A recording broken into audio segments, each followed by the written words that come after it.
Brought to you by TechnoSpark 20 series smartphones. I'm superhuman. माजी मुख्यमंत्री उद्धव ठाकरे आणि मुख्यमंत्री एकनाथ शिंदे या दोन्ही नेत्यांच्या शिवसेनेसाठी अत्यंत महत्त्वाची, अत्यंत प्रतिष्ठेची असलेली मुंबईतील 6 लोकसभा मतदारसंघातली निवडणूक आता पार पडलेली आहे.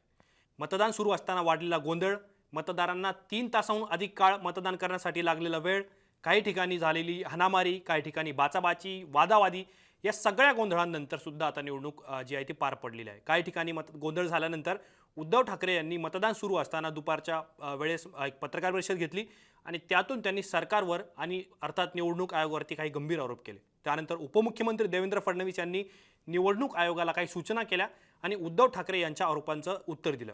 त्यानंतर मुंबईसह ठाण्यातील काही भागांमध्ये रात्री उशिरापर्यंत मतदान सुरू होतं. अर्थात 6 वाजेच्या आत जे मतदार मतदान केंद्राच्या गेटमधून आत आले त्या सगळ्यांना एका रांगेत उभं राहून मतदान करण्याची मुभा ही निवडणूक आयोगाने दिलेली होती.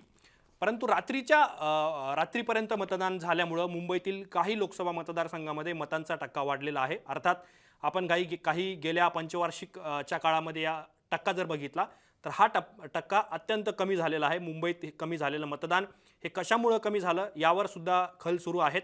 मुख्यमंत्री एकनाथ शिंदे यांनी सुद्धा एक समिती गठीत केलेली आहे.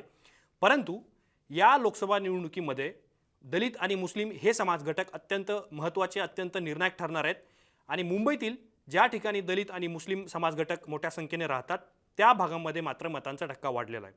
आता हे कशासाठी महत्त्वाचे आहेत? प्रचाराच्या सुरुवातीला पंतप्रधान नरेंद्र मोदी यांनी धार्मिक आरक्षणाचा मुद्दा उपस्थित करत मुसलमानांच्या बाबत एक वक्तव्य केलं होतं आणि त्यानंतर भाजपने जो 400 पारचा नारा दिलाय त्या नाऱ्याला उत्तर म्हणून विरोधकांनी हे भाजप 400 पारचा नारा संविधान बदलण्यासाठी देतोय का असा आरोप करत एक प्रकारचा एक नरेटिव्ह निर्माण करण्याचा प्रयत्न केलेला होता. त्यामुळं दलित आणि मुस्लिमांची मतं कुणाकडे जाणार, कुणाकडे झुकणार, ही मतं कुणाकडे पडली तर कुणाचा विजय होईल अशी अनेक प्रश्न सातत्याने उपस्थित होत होते. त्यामुळं आता मुंबईमध्ये दलित आणि मुस्लिमांचा टक्का नेमका कुठं वाढला आहे, मतदान कुठं वाढलेलं आहे आणि हे वाढलेलं मतदान कुणाचं टेन्शन वाढवणार या सगळ्या प्रश्नांची उत्तरं जाणून घेऊयात. नमस्कार, मी आतिक आणि तुम्ही पाहताय मुंबई तक.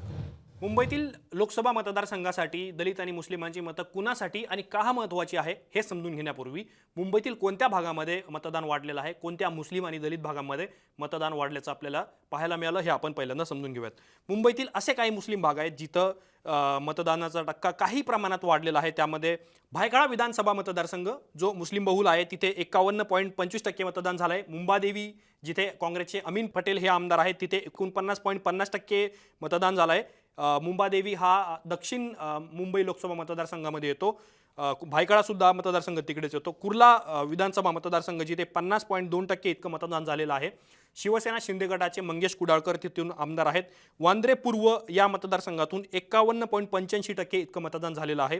वांद्रे पश्चिम जिथं 51.53% इतकं मतदान झालं आहे. चांदिवली जिथे 49.3% इतकं मतदान झालं आहे.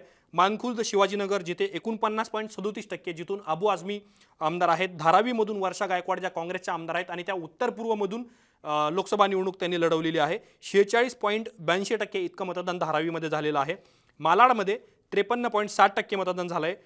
वडाळ्यामध्ये 55.60% मतदान झालं आहे. मुंब्रा कळवा अर्थात हा ठाणे जिल्ह्यातला भाग आहे तिथे 46.60% मतदान झालेलं आहे.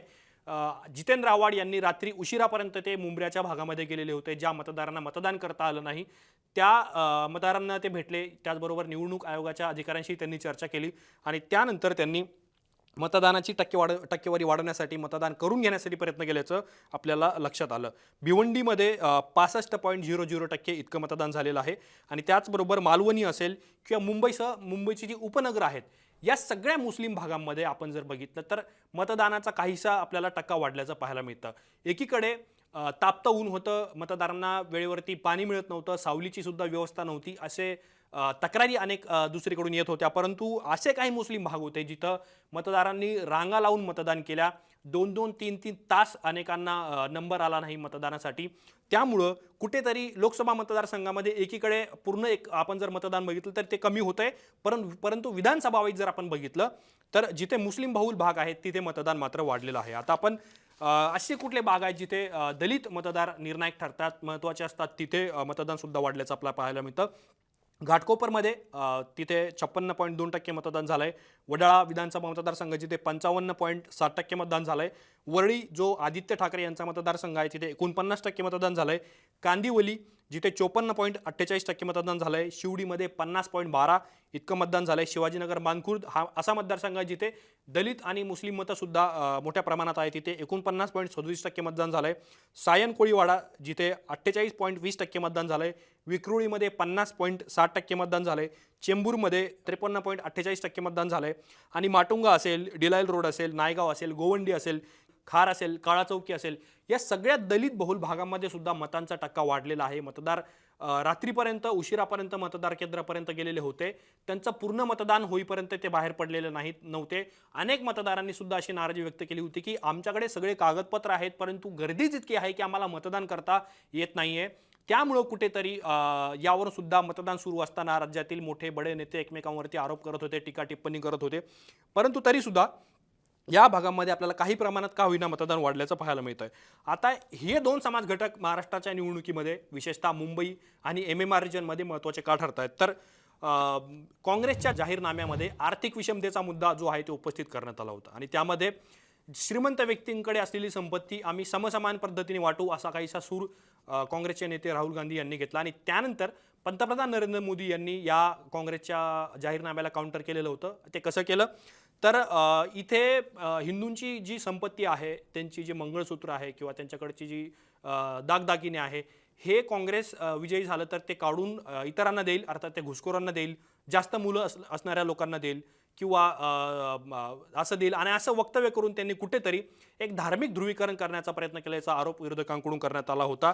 आणि त्याचबरोबर विरोधकांनी सुद्धा या मुद्द्याला काउंटर करण्याचा प्रयत्न केला. त्यामुळं मुस्लिम आरक्षणाचा, धार्मिक आरक्षणाचा असा मुद्दा उपस्थित होऊन ध्रुवीकरण होत असल्याचं आपल्याला पाहायला मिळालं होतं. आणि त्यानंतर जो भाजपने डे 1 पासून 400 पारचा नारा दिलाय, आम्ही 400 पार जागा जिंकू असं अमित शाह सुद्धा म्हणतायत आणि राज्यातले वेगवेगळे नेते सुद्धा अशा पद्धतीने दावा करतात. परंतु विरोधकांनी जनतेमध्ये जाऊन विविध सभामधून उद्धव ठाकरे असतील, शरद पवार असतील, त्यांनी भाजप जर 400 पार जिंकलं तर ते संविधान बदलतील असा काहीसा आरोप भाजपवरती केला होता. आणि त्यानंतर महाराष्ट्रामध्ये राजकारण आपल्याला पेटल्याचं पाहायला मिळालं होतं. दुसरीकडं हा मुद्दा दलित मतदारांसाठी सुद्धा महत्त्वाचा होता.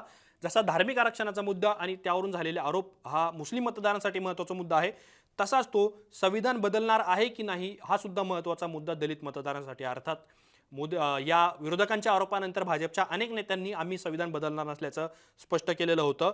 आणि उद्धव ठाकरे यांनी कोरोना काळात जे काम केलं आणि त्यानंतर महाविकास आघाडीसोबत ते आले, सातत्याने ते हिंदुत्वाच्या भूमिकेवरती कायम आहेत आणि सामाजिक समानतेच्या मुद्द्यावरती सुद्धा ते बोलतात. त्यामुळं कुठेतरी मुंबई आणि परिसरातली जी मुस्लिम आणि दलितांची मतं आहेत ती उद्धव ठाकरे यांच्या शिवसेनेकडे जाणार अशी सातत्याने चर्चा होती. दुसरीकडे जोगेंद्र कवाडे जे रिपब्लिकन चळवळीतून येतात त्यांना सुद्धा एकनाथ शिंदे यांनी गळाला लावलं, त्यांच्या पक्षाकडे ते गेलेत, महायुतीमध्ये ते आहेत.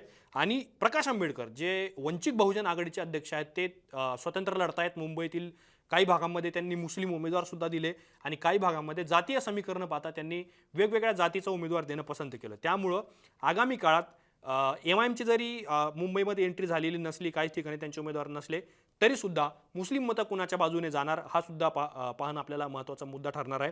आणि त्याचबरोबर वंचितची एंट्री असली तरी सुद्धा दलितांची मतं ही उद्धव ठाकरे किंवा एकनाथ शिंदे यांच्याकडे जाणार का हे सुद्धा आपल्याला पाहणं महत्त्वाचं ठरणार आहे. त्याचबरोबर आपल्याकडे महाराष्ट्रामध्ये राष्ट्रवादी आणि शिवसेना या दोन पक्षामध्ये जी फाटाफूट झाली, जे बंड झालं, त्यानंतर जी पक्षांची मूळ मतं आहेत ती विभागली गेली आणि खऱ्या अर्थाने दलित आणि मुस्लिम मतं ही मतं आत्ता या निवडणुकीमध्ये निर्णायक ठरण्याची शक्यता आहे. त्यामुळं या सगळ्या प्रकरणावरती तुम्हाला काय वाटतं हे आम्हाला कमेंट बॉक्समध्ये कळवा. असेच माहितीपूर्ण व्हिडिओ पाहण्यासाठी मुंबई तकच्या YouTube चॅनलला सबस्क्राईब करायला विसरू नका.